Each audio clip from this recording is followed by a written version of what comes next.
Life, for the most part, is a shell game. You're going to run into teachers in high school. You're going to run into professors in college.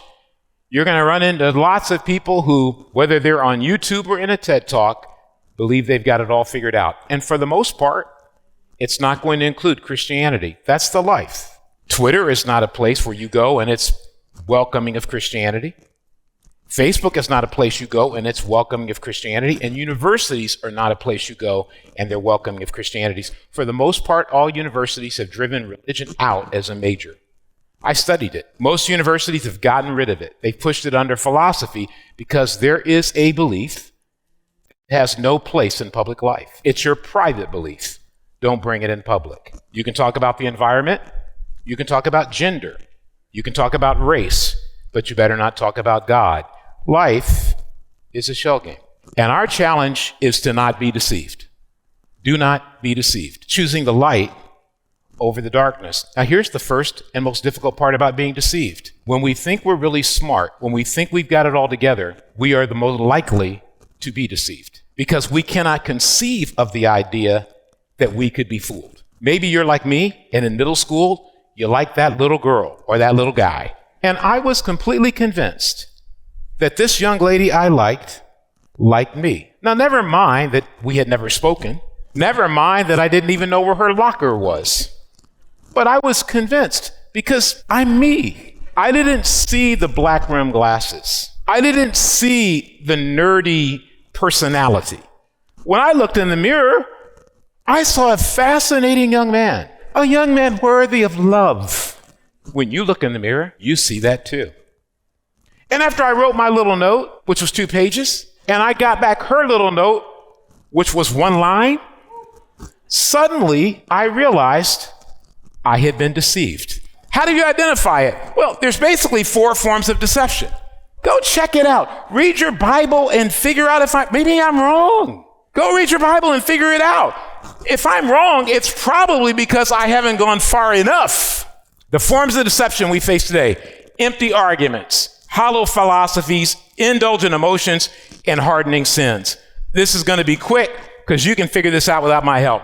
In Colossians 2:4, he says, I tell you this so that no one may deceive you by fine-sounding arguments. You know what? I went to college, been in a lot of college classrooms. I've never met a professor or listened to one who didn't sound like he was right about everything. Cornel West, a renowned professor, some consider radical, been at Harvard, been at Princeton. One of the things he says is the greatest challenge for young people today is to learn to think for themselves. A lot of us shut off our brain when we go into college and we just listen to whatever they say, and we think that somehow these people they're speaking Excathedra. Do you know what that is? Excathedra is when the Pope speaks and he says something, it means it's perfect, unquestionable, it's equal to the Bible. We treat a lot of times people who are intellectuals as though they can make no mistakes. Now let's just take a look at a couple of historic things. Number 1, when African Americans were enslaved, you know one of the reasons they were able to be convinced they were enslaved? 2 reasons. 1, people in church said that black people had the mark of Cain and they were supposed to be put into slavery. Scientists said that black people's heads were smaller and therefore they didn't have the intelligence and they should be enslaved. Many of us aren't recognizing the fact that for years in America, black people were experimented on by scientists to test a variety of things. And yet we want to say that these people have perfect thought. I love academia. I read all the time. I study all the time. I've been in all kinds of classrooms, graduate classrooms, undergraduate classrooms. But to sit down and say, this person's fine-sounding argument is equal to the Bible is a mistake at best and a deception at worst. Colossians 2:8, see to it that no one takes you captive through hollow and deceptive philosophy. If you're in a philosophy class, you want to know one of the first questions you need to be asking is, whatever happened to that guy? A lot of these guys were cocaine addicts, heroin addicts. They committed suicide. I love Nietzsche. I like Schopenhauer. I enjoy reading it. It challenges my brain. But I also want to see what was the outcome of their life. A lot of times we're reading a textbook and we don't even know who these people are. We don't even know where they come from. I love the people who question translations of the Bible. I don't like the Voice translation of the Bible. Listen, I don't like the Past translation of the Bible. Look, I got issues with each translation of the Bible, but they're all valuable. But when people say, well, look at the guy who translated that. Do you know that people who had slaves translated early parts of the Bible, i.e. the King James Version? What do you think was going on when the King James Version was going on? Women had no vote. Women couldn't own land. Women were supposed to stay under their Lord, which is the man. Now, I know some men in here want to go back to that time, but that's another discussion. Titus 3:3 3. At one time, we too were foolish, disobedient, deceived, and enslaved by all kinds of passions and pleasures. Do you like chocolate? I do. Man, I tell you what, I couldn't walk through a grocery line when I was young without grabbing a Three Musketeers and a Milky Way and a Snickers bar. Yeah, the threesome with a Pepsi or a Coke. Yeah, I'd eat the candy bar, drink the Coke, then go play basketball. That was when I was young, and it just seemed to burn off. Now, if I do that, I'll grow in ways not spiritual. I'll become a giant of a man. Indulge in emotions. Can you stay off social media for a day? Can you stay off pornography for a week? Yeah, I think some of us have been getting a little jiggy with the pornography. And a lot of people don't want to talk about pornography. It is an indulgent emotion. Pornography is the domain of an individual incapable of intimacy with a woman. You're afraid to have intimacy. You're afraid to risk love. You're afraid to risk vulnerability. You don't want to have a conversation. So what you enjoy doing is staring at women and looking at women. Most of the times these women can be sexually trafficked women. They can be abused women. These are not just women who are like, oh yeah, that's what I grew up wanting to do. They would not have a job in that industry unless you were feeding it. Now you do, they track you too.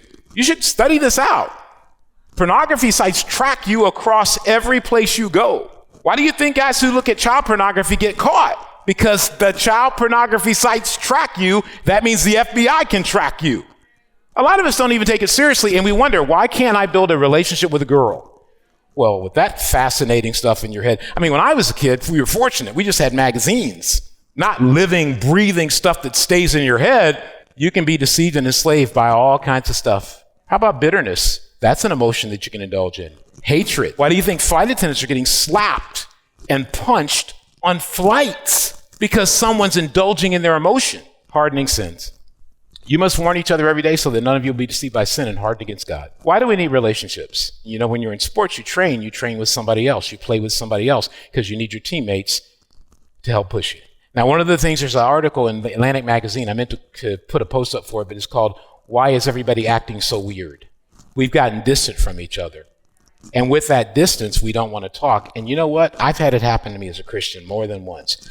My heart just hardened. I didn't want to feel anything spiritual. I remember when I finally confessed a lot of my sins and got them out, I couldn't remember sermons. People would have, don't you remember that sermon? I didn't even remember hearing it because when I was at church, I didn't want to listen because it would make me feel bad. I didn't want to talk about it because it would make me be ashamed. And I began to get hardened. When I got hardened, I wasn't emotionally aware. I didn't want to talk. I avoided people.